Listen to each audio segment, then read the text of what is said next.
The sun shone brightly in the sky. People conversed in groups. 2 kids ran past a water fountain. Bridesmaids were dressed in pastels and had bouquets of daffodils in their hands. A girl was complaining about her hair to an older woman, and Scarlett looked alluring. It was her wedding day after all. She was dressed in a low-neck white wedding dress, and her long brown hair was a ritzy chignon. Her eyes were bright, and her smile matched the sun while she walked down the aisle with her dad. Her daughter, Hazel, was dressed in a lavender bell-bottom dress and had a single daffodil placed behind her ear. She looked as pretty as her mom did, and she stood on the altar, right next to her aunt, Brooke. It was a beautiful day for the Torres family, and it was Scarlett's second wedding to Arthur. When she first met him, he was a singer and songwriter who lived in his parents' basement and survived on takeout from Burger King. His hair was overgrown, and all the clothes he wore seemed to have mustard stains on them. Suffice to say, her family did not approve of him. Her auntie Rachel, who was her mom's twin, was vehemently against the relationship, and she found a way to bring it up at every family gathering. So was her mom, dad, brother, Uncle Eddie, and Auntie Philippa. The only person who supported her was her sister, Brooke. And it was understandable, too. The fact that her family kicked against her involvement with Arthur. The man still had the brain of a silly kid, was 33 and had nothing to show except his big, brown, and beautiful guitar, and the songs that he scribbled down in an old notepad. But love was said to conquer all things, right? So, even when her family subtly and directly told her to leave Arthur, Scarlett remained adamant. It was shocking to them, too, because Brooke was known to be the strong-headed one, and Scarlett was the nice and obedient one.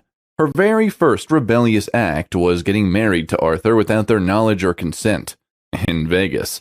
Only Brooke knew about the wedding, and she was her sister's maid of honor in the stuffy little chapel they got married in. Scarlett had worn a white bodycon dress and an extra-long veil that rolled behind her, and Brooke remained in the jeans and shirt that she wore on the flight over there. Arthur went along with 2 of his friends, Jim, who wore glasses, and Mark, a Wall Street dude who laughed loudly. The Vegas ceremony was short and simple. They made their vows up on the spot, and after the wedding, they partied till dawn. The Torres family was aghast when they found out some months later. If it were up to Scarlett, they wouldn't have known, but she got pregnant, and the entire family began to chastise her for disgracing them and being pregnant out of wedlock. And for not just anyone but her slob of a boyfriend. They took turns in reprimanding her, and out of frustration, Brooke cried out that she was married. Instead of dwindling the fire as she had hoped, Brooke had reignited it. Auntie Philippa had stomped out in so much anger that Scarlett believed something else was the cause of her upset. Her parents were mad at her. Auntie Rachel's voice was louder than everyone else's in the room, and in no time, what was intended to be a family Sunday dinner turned into a ruckus. Scarlett left the location with tears in her eyes, and she did not show up for any more family functions until her mom and her Auntie Rachel showed up at her doorstep with a plate of Mexican food, a peace offering. The woman realized that standing up against Scarlett was only going to take her further away from them, so they gave up their struggle and let her live her life the way she pleased. After the entire family had made peace 4 months later, Scarlett gave birth to a baby girl. Arthur, on the other hand, took his time and picked up his act, cleaned up, and began to act like the man he was.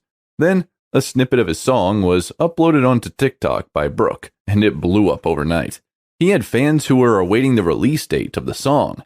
People danced to the snippet and made videos with it. It was unreal. When he finally released the song and it trended as much as the snippet, his social media status skyrocketed. He built more leads and hired a manager and a publicist. Things were finally working in his favor. The Torres family sort of accepted him, and he had a child. Then a few months later, Auntie Rachel suggested that they do a real wedding ceremony to consummate their love, because the one in Vegas did not count. Scarlett tried to tell her that it did, and that they had a marriage license, but she ignored her and started looking at colors with Auntie Philippa. So Brooke advised her to meet the family halfway and have a wedding ceremony. And that was why she was dressed in a white dress, holding a bouquet and smiling gorgeously at the hundreds of guests that filled up the wedding venue. Scarlett had to admit it. Although getting married in Las Vegas was nice, getting married to the love of her life in front of her entire family, under the brilliant radiance of the sun, and in the fresh air was beautiful. Being walked down the aisle by her dad was heartwarming. Being primped into an itchy dress by her Auntie Rachel while her Uncle Eddie's daughter Isabella struggled to do her hair was it. It was what weddings in her family were made up of, and she was happy to share that with them. To say the ceremony was beautiful would be selling it short. It was ethereal. Yes, Auntie Rachel talked a lot, and she sure knew how to get on people's nerves, but she knew the right people to hire to plan a nice wedding. The wedding ceremony was held in the backyard of Auntie Phil's holiday home in the Hamptons. She achieved the home from the divorce of her third husband, a Hollywood producer. The place was simply beautiful. The entire house was immaculate.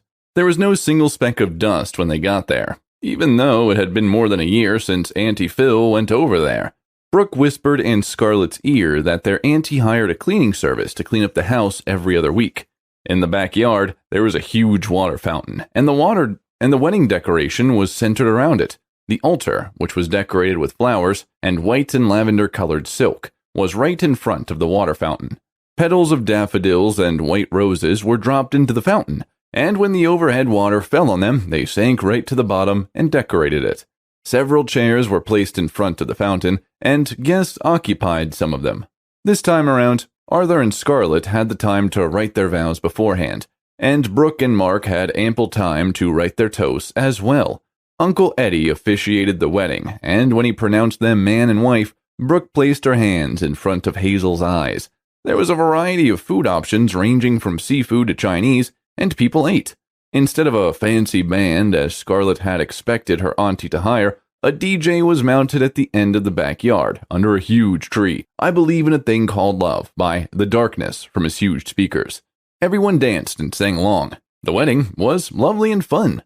The family spent the whole night partying in Auntie Phil's holiday home, and the next day, as early as 7 a.m., Arthur and Scarlett said goodbye and left for their honeymoon in Santorini.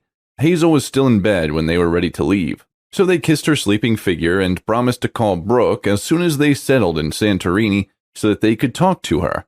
They never called. They never even got to Santorini. They were hit on their way to the airport. Everyone in the family was either sleepy or hungover or tired, and nobody could drive them to the airport, so they called an Uber. The driver was a woman with bright eyes, and she smiled warmly at them when they mentioned that they were traveling for their honeymoon. She drove well within the speed limits and obeyed the traffic rules. However, when she got to an intersection, a driver who was on their left side ignored the red light that shone on his lane and bashed into them, directly into Arthur's side. The collision caused the car to tumble to the right side, and Scarlett, who was on the right side, bore the brunt of the fall. Her head smashed against the glass of the car's window, and her body was designed with bruises and cuts. She was unconscious. Arthur, on the other hand, who was directly bashed by the other vehicle, died on the spot. The driver was saved by the airbag, but she got away with 1,000 gashes and a broken arm from the hand which got stuck to a window. The Torres family was alerted after they had rushed Scarlett to the emergency room. In a frenzy, they all rushed down there. The doctor said that her condition was critical, and they had to keep an eye on her. They let Brooke and their dad see Scarlett, since they were the only people that seemed pulled together. Scarlett had always had a smaller stature. She was smaller than Brooke, who stood at a proud height of 5'6", but in the hospital bed with the blue hospital dress covering her bruised body, with the oxygen mask on her face and the tiny beep of the monitor, her sister looked a lot smaller than she used to. Smaller and tortured. Brooke had to run back out to avoid bursting into tears. Her mother was already crying. Her aunties went into a praying frenzy. Nobody seemed to be able to keep it together, so Brooke took Hazel away from the hospital. The girl was just 5 and barely had an understanding of what was going on. All she knew was that something bad had happened and that it made Nana and her aunties sad. Maybe if she knew that it was about her parents, she would have cried when everyone else did. Instead, she put her tiny hand in Brooke's when Brooke offered her hand to her and marched down the street with her. Brooke took her to an ice cream parlor and bought her favorite flavor of ice cream.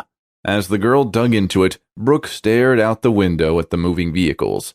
Every one of them drove past, and not one of them had an accident. Why did it have to be her sister and her husband? Why did Arthur have to die on the spot?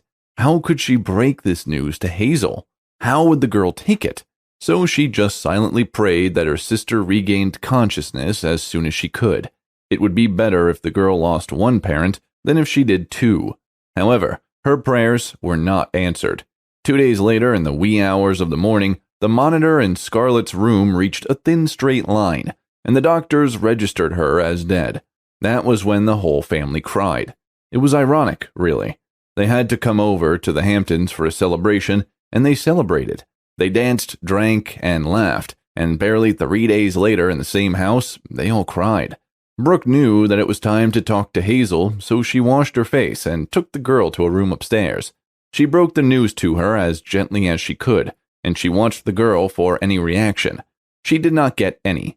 Hazel just stared and stared at her until she got scared. The girl shut down.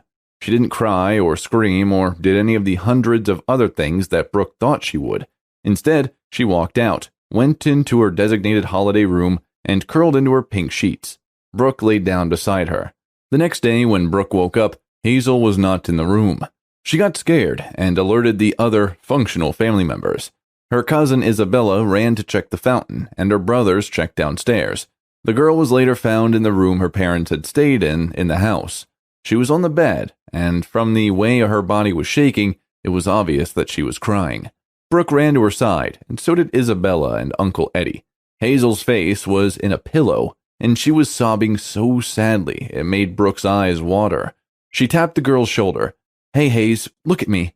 The girl shook her head no and continued to cry. Isabella ran out in tears, and Brooke gestured at her uncle to give them some space. He did. She tried with Hazel again. "Talk to me, Hayes. Look at me, please." And Hazel finally did. When she raised her head to look at Brooke, it was obvious that she had been crying for ages, and Brooke mentally kicked herself in the shin for sleeping so hard that she did not notice when the girl got up. "My mommy and daddy are gone," Hazel whimpered so painfully, and Brooke pulled her close to herself. "I know. It's gonna be okay, Hayes. Everything will be okay." She didn't know if she was convincing herself or the girl. "But it's not. You said I can't see my mom and dad again. Mommy promised to watch Frozen with me."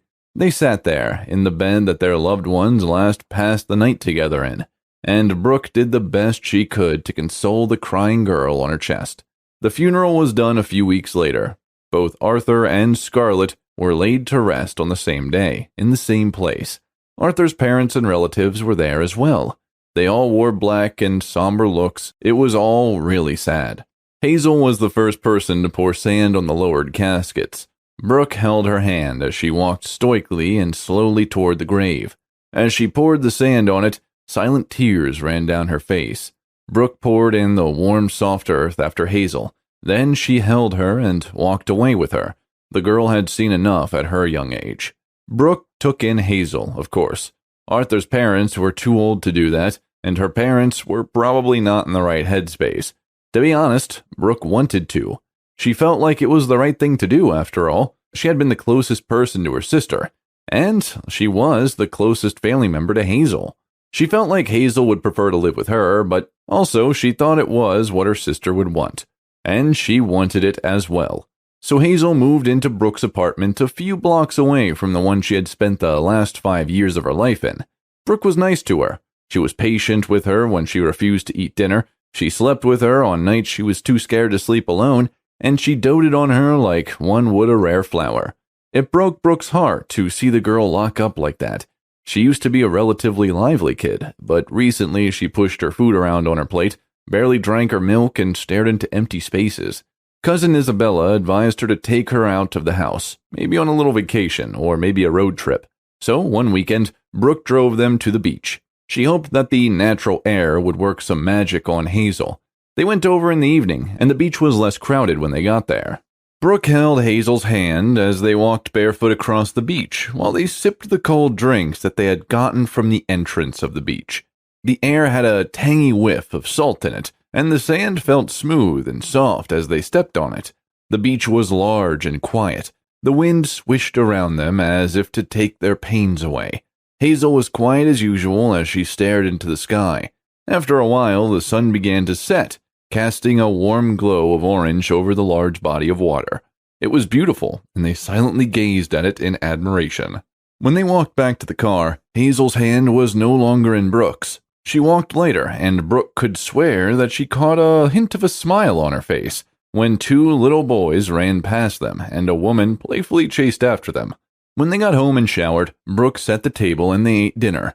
She tried to engage Hazel in conversation about the beach, but the girl only answered in monosyllables. So they ate, and Brooke cleaned up after them. Just when Brooke thought all hope was lost, Hazel, in her pink Hello Kitty nightdress, walked up to her in the kitchen and asked in a tiny voice, "Brooke, will you watch Frozen with me?" Brooke's joy knew no bounds. Even though it was pretty late and they were both supposed to be in bed, Brooke agreed to watch the cartoon with her. They sat in the living room with a bowl of popcorn on Brooke's lap and a can of Pepsi in their hands.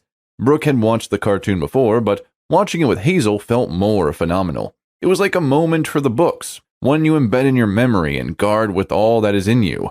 She was so proud of the little girl. She was taking a step, and Brooke would be there to hold her hand as she navigated through life. Brooke worked in a graphic design company called S&M. It was owned by two best friends, William Statham and Robert Morris. She worked as a creative designer, and she worked there for 6 years. The company had plans to expand, and they had been working on a branch in Charleston. Her boss, Mr. Morris, chose her to be on the team of the people deployed in Charleston, South Carolina. And the change in scenery came with a promotion and a raise, too. She would be the team's leader and also the managing director of the branch. It was all too good to be true, and Brooke would have accepted it in a heartbeat, were it not for the little girl that was currently her responsibility. She could not just up and leave and drag Hazel with her from San Diego to Charleston, but she really wanted the job. She was in a bind, and she decided to speak to her cousin Isabella about it. Isabella advised her to leave. She said her work aside, a change of scenery would do both she and Hazel some good. Brooke thought about it. Hazel was better than she had been 15 months ago when the tragedy struck. She was back to her old chatty self, and she ate her food like she was supposed to. And the last thing Brooke wanted was to drag her across the country and send her down back to her painfully withdrawn self. So Brooke did the only thing she was sure of. She talked to Hazel about it. Much to her surprise, Hazel was ecstatic about the move. She said she had always wanted to move and that she would love to leave San Diego. So Brooke took the offer, and 3 months later, they were safely tucked in their cozy place in Charleston. Family members trooped in and out of Brooke's apartment as she picked up to leave San Diego. Uncle Eddie and cousin Isabella had come first, and they hugged Brooke and Hazel. Her aunties Phil and Rachel came together, and they spent more than 3 hours there. Auntie Rachel helped her pack while Auntie Phil made lasagna for them to eat. Her mom and dad came over a few hours later, and Brooke's apartment was swimming with people, and jokes and laughter. It was all fun. Then, the day before they left, Brooke took Hazel to see Arthur's parents. They cried over her, fed her, kissed her, and prayed over her. In Charleston, in a bid to get acquainted with the city 2 days after they arrived, Brooke took Hazel out with her to tour the place. She dressed the girl in a purple shirt and black jean shorts, while she dressed in blue jeans and a white tank top. The weather was friendly, and they held hands as they navigated the streets. Brooke had read online that the local market was a sight to behold, so she aimed to visit it, even if not to buy anything, but to sightsee. They didn't take a cab. They walked, and they asked the friendly residents for directions whenever they got confused. One elderly woman observed that they were new to town, and she recommended that they visit James Island County Park. She said that they would enjoy the place and would appreciate the scenery, and Brooke thanked her, and they strolled on to the cobblestone walkways. They finally reached the Charleston City Market, and they browsed through it. The stalls were beautiful, and there were a lot of art and sculptures, but the most predominant of them all were the sweetgrass baskets. When Hazel asked, a local trader told them that sweetgrass baskets were signature items in Charleston for close to 300 years. He said that they were first made for rice harvest on plantations, but in recent times, resident artists had begun to weave the bulrush marsh grass into fascinating designs. Strolling through Charleston was like taking a walk through time and history. Brooke loved it, and so did Hazel. The next day, Hazel was to resume in her new school. Brooke took her there. She was supposed to begin grade 1 of elementary school, and of everything Brooke was grateful for about moving to Charleston, the top of the list was the fact that they moved at the start of the school year, and now Hazel was going to begin grade 1. She carried a frozen backpack, and her hair was held in place with a butterfly clip. She looked really pretty and bouncy as she practically skipped toward the school gate. Brooke was amused. She didn't even know the room to enter, yet she skipped like she had been attending the school for a long time. Hazel's hand in hers, Brooke traced the school's head teacher's office. When they got there, they were asked to wait by the secretary, so they did. Barely 5 minutes later, the brown door behind the secretary, which led into the head teacher's office, opened up, and a man stepped out. The man was tall, so tall that he had to slightly arch his neck to come out of the sufficiently high door, and his hair was dark, really dark, and it looked soft. One lock fell over his eyes when he took his hand to push it back. Brooke noticed his arms. They were big, and they pushed against the sleeve of his black button-up. Brooke didn't even notice that she was staring until Hazel tapped her leg, and she turned back to face her. Then Hazel pointed at the secretary, who had a look on her face that seemed to say, "Yeah, I know." The secretary indicated that they could go in, so Brooke held Hazel's hand and walked with her towards the door. Before she got in, she turned back to look at the waiting area, and she caught the tall man's eyes. They were looking right at her as he turned the corner. She slipped into the office and shut the door. Her heart beat wildly in her chest. There was something about those eyes. They looked mysterious, sad, and held a lot of secrets. But what scared her was the urge that she had to pry every one of the secrets out of them. Hazel had already taken a seat by the time she turned to face the head teacher. The head teacher was a small woman with tiny eyes, and her hair was put in a very tight ponytail that made Brooke cringe. When she spoke, her voice was screechy, like a chair being dragged on a tiled floor. It hurt Brooke's ears, but she smiled at her and nodded at everything she said.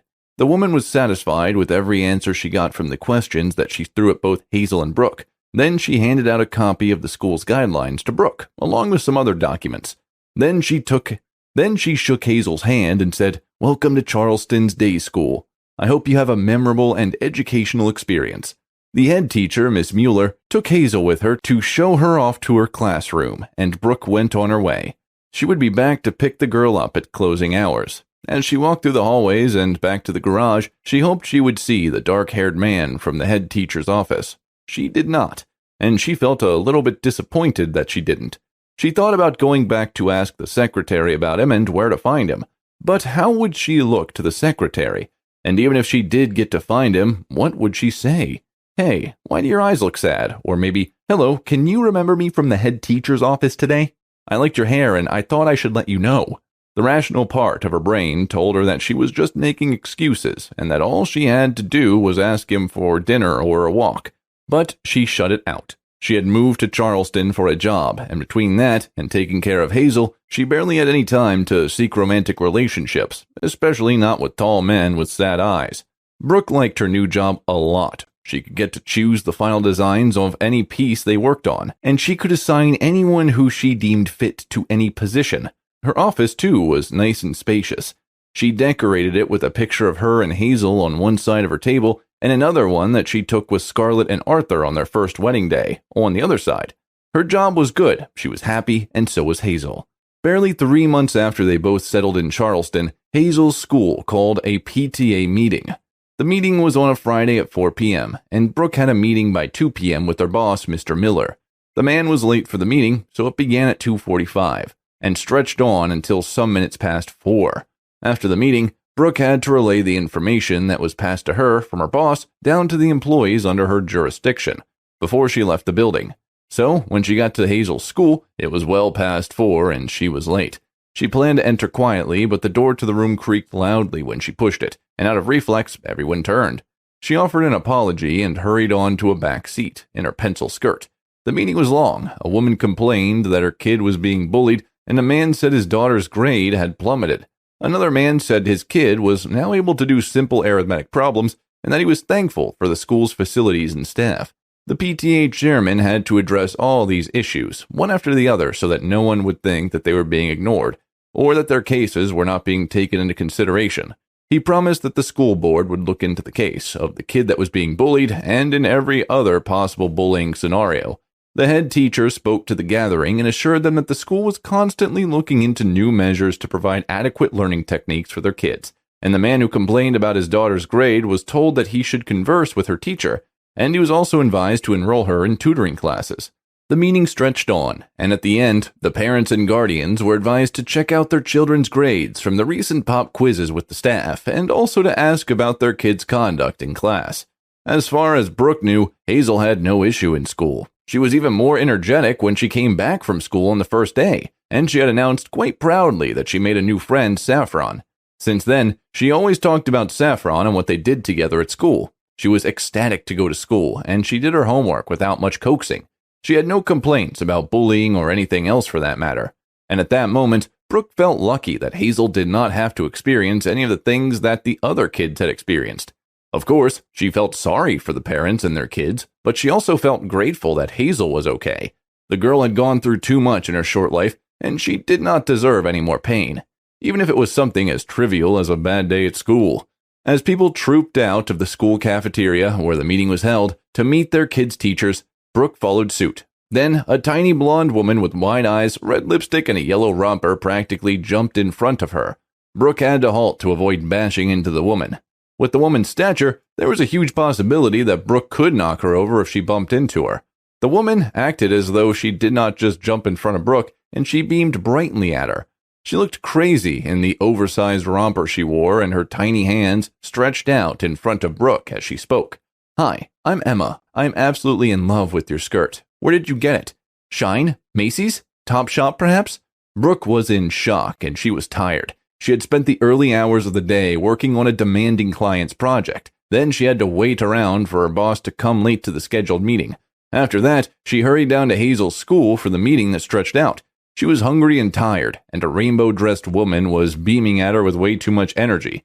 She managed to smile and said, hello, I'm Brooke." The woman wasted absolutely no time before she replied, "Oh, cool name. Where did you get that skirt from? Your whole outfit is fire. Can you send me the shop address? I like to shop."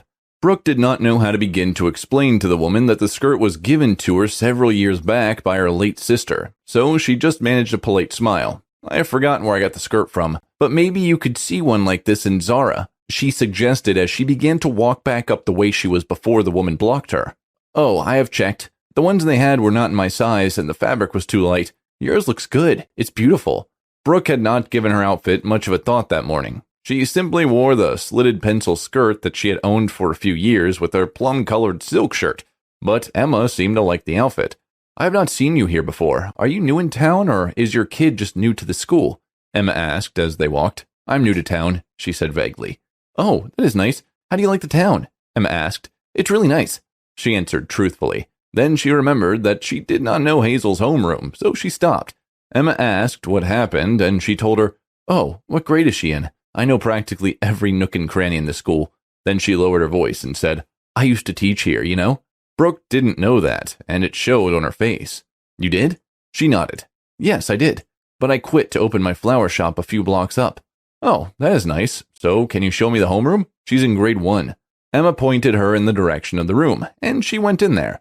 She really was not ready for who she met there. Sitting on the teacher's chair with a stack of papers in front of him was the tall, dark-haired man she met the other day at the head teacher's office. Like before, his eyes drew her in again with their sadness and untold mysteries. Unconsciously, she smoothed out her hair and straightened down her skirt. She took a seat opposite him. "Hello, Miss Taylor," she said as she stretched out her hand in front of him. Her demeanor was confident, a direct contrast to the gooey mess that she felt inside. "Hello, miss," he said. His voice was husky and rich. She liked it. She introduced herself to him. He told her that although Hazel was new to the school and new to this class, she performed excellent in class. She participated and she was particularly good in arithmetic. He said she did need a little bit of coaching in spelling, but overall she was a good student and Brooke had nothing to worry about. She liked what she heard. He showed her Hazel's results from the numerous pop quizzes they held, and she liked what she saw. Maybe coming to Charleston had been a good decision after all. She appreciated his good work and stood up to leave the room, even though what she really wanted was to spend some more time with him. Maybe hear a secret or two and listen to his husky voice speak all day long. As she walked towards the door, she thought she felt his eyes on her, but she shrugged it off as wishful thinking and strutted out of the room in the most gorgeous walk she could manage after a long day. With her look, Emma was waiting out the door for her, and when she saw her, she beamed at her and said, "He is a looker, right? That man." Not wanting to go down that road, Brooke said a very cool, and that was enough for Emma to go on. But he never seemed interested in anyone. "He's totally hot, as you have agreed with me, and many young ladies, not me, I have a husband, have asked him out on a date. He said no to all of them." Brooke shrugged. "Maybe he's not interested." Emma shrugged too. Or he just doesn't like women. Brooke did not respond to that for many reasons. For one, she did not want to talk about the sad-eyed man, and even if she wanted to, she did not want to do that with the slightly eccentric woman that she had just met. Emma, on the other hand, acted as though they had known themselves for years. When they got to the parking lot, she told Brooke that she could come over to her place sometime, and Brooke said she may go over there when she was free. The woman's friendliness was strange, and Brooke did not know how to deal with her. They got into their separate vehicles and went home. The next day was a Saturday, so Brooke took Hazel out for a picnic in a local park. They both dressed in sundresses, and Brooke had a straw hat on. She carried a basket, too. In it were various snacks, a clover cloth for their picnic space, a bottle of Kool-Aid, and a spellings guidebook. She wanted to have fun with Hazel, and also give her a bit of an educational time. Her teacher had said that she found it a little bit difficult in spelling classes, and Brooke wanted to know why. Hazel was excited about the picnic. She jumped up and down the house as Brooke arranged the stuff in their basket. Finally, it was time for them to leave. Brooke did not want to walk because of the heavy basket in her hand, so she put it in her car's trunk and drove down to the park. Since it was the weekend and the weather was nice, several other people were at the park too. There was a man, a woman, and 2 boys on one side. 2 girls were splashing the water at the fountain by themselves, and a man was calling out to them. A distance away, a young girl of about 20 years sat, while another guy her age laid with his head on her lap. Brooke and Hazel found a spot under a huge tree and sat down. Hazel was talking a lot. She told her that her friend Saffron's birthday was on Friday and that Saffron wanted to have a sleepover. She said Saffron's dad already approved of the sleepover and that she wanted to go. She said there would be Skittles and they would watch cartoons together and eat popcorn. Inwardly, Brooke laughed because all of those things were available at home, but she knew that Hazel was not expressing herself correctly. What she meant was that they would have a girls' bonding time and make jokes, maybe attempt to braid their hair and fall asleep in beanbag next to each other. Brooke knew that having a social life was important for Hazel, especially as she was just a kid and was just beginning at a new school. So she said that Hazel could go on, but only if she spoke to Saffron's dad beforehand. Hazel jumped on her in excitement. They enjoyed the scenery and each other's company. They laughed at the jokes they made. Hazel slept on Brooke's lap and drank a glass of Kool-Aid when she woke up. Then, Brooke knew that it was time to talk to her about her spelling classes. She asked, "Haze, what classes are difficult for you?"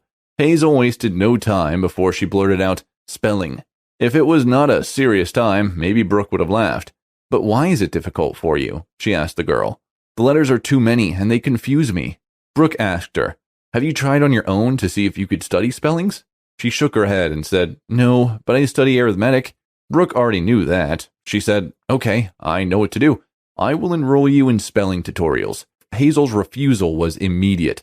"No, I don't want to do spellings after school. Enroll me for arithmetic instead."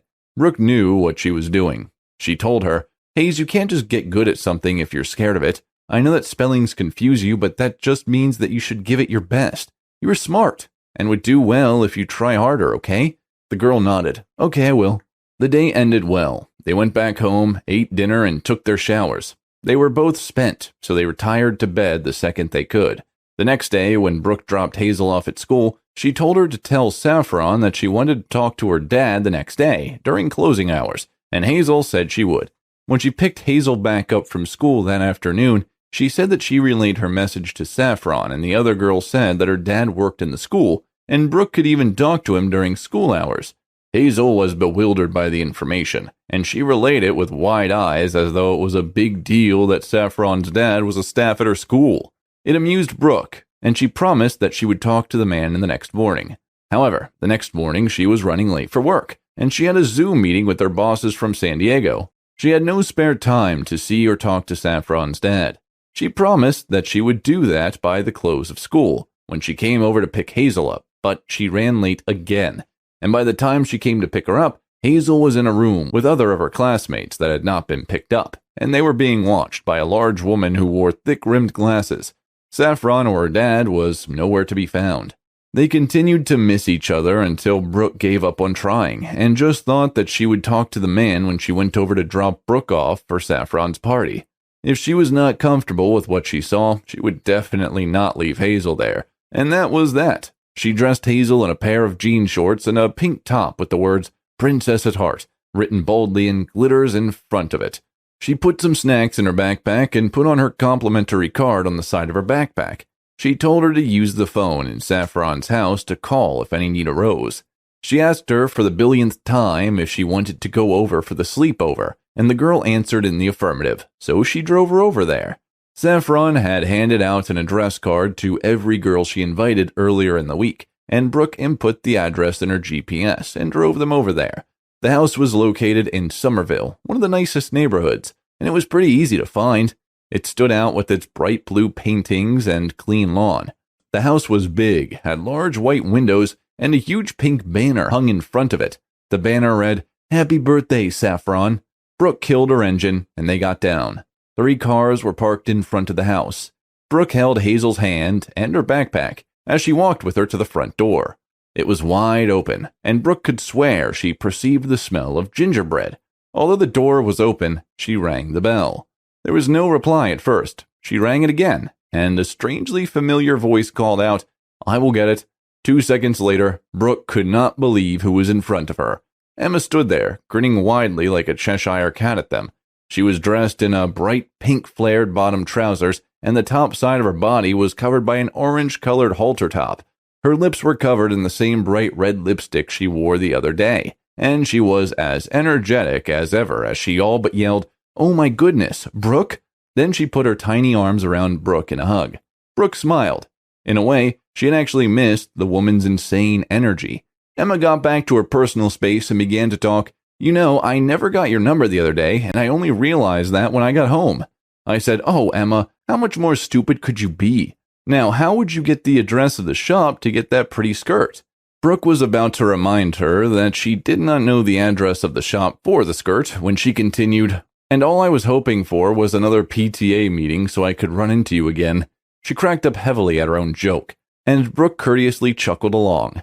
That was when she noticed Hazel, whose hands had tightened around Brooke's, and she gasped loudly.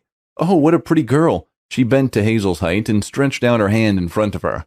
"Hi, I'm Emma. What's your name?" Hazel said her name, and that was when she seemed to remember that they were there for the birthday party. "Oh, come in, come in. I will just let Adam know that you guys are here. He's in the kitchen." Brooke grabbed her tiny hand. "Wait, Adam? As in grade 1 homeroom teacher Adam?" Emma snickered. "I know, right? He does not seem like the type that cooks, but you know what they say, don't judge a book by its cover." And she disappeared around the corner. Brooke palmed her forehead in frustration. It was going to be hard to keep up a conversation with Emma, and although Emma did not get her question or answer it directly, she knew that Saffron's dad, Adam, was indeed Hazel's teacher Adam, the one she saw in the head teacher's office, the same one with the sad brown eyes. Just then, a little girl of about Hazel's age showed up in the living room. From the smile on her face and the little tiara on her head, Brooke guessed that she was the birthday girl, and apparently she had guessed right, because in no time, Hazel's hand left hers, and she met the girl in a hug. Brooke smiled at the sight. "Oh, hey there, you must be Saffron. I'm Brooke." Saffron smiled at her, and she reached into her bag and brought out a little wrapped box and gave it to the girl. "Happy birthday," she told the girl. "Thank you." Saffron beamed at her. Then she told Hazel that the other girls were out in the back playing frisbee, and the pair of them ran out in giggles. Brooke sat in the living room and waited for Saffron's dad to finish from the kitchen and meet her. She could not just drop Hazel off and go away without talking to the host now, could she? Someone appeared from the corner where Emma had gone through, and without thinking, she immediately smoothed down the front of her dress and sat up straighter. The person turned out to be Emma, and she had a tray of oven-hot gingerbread in one hand and a half-eaten piece in the other hand. "Oh, Adam asked me to bring this to you." She handed the tray to Brooke. Brooke said thanks and picked one. Emma dropped the tray in front of her and turned to leave. Brooke had to ask before she left, "Are you friends with Adam?" It was an essential question. She answered the door and helped him serve guests. But when they first met, she sounded like she was nothing more than a former colleague of his. Emma shrugged. "Adam's cool." That did not answer Brooke's question, but she knew better than to ask a follow-up question, so she just took the answer she got and bit into her pastry. Emma turned to leave again, and just as she was about to turn back the way she came, she turned to face Brooke and she said, "You know you can come along if you wanted to, right? The other parents are either out back or in the kitchen too." "Are you sure it's okay?" she asked. Emma nodded enthusiastically. "Of course it is. Now come on." And that was how Brooke found herself in the kitchen of Adam Taylor. True to Emma's words, some adults were out back, but in the kitchen, the only person there was Adam.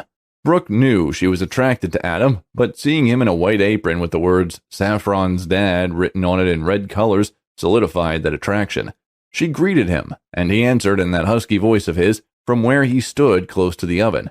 Emma dragged 2 stools closer, then perched on one and asked Brooke to sit on the other.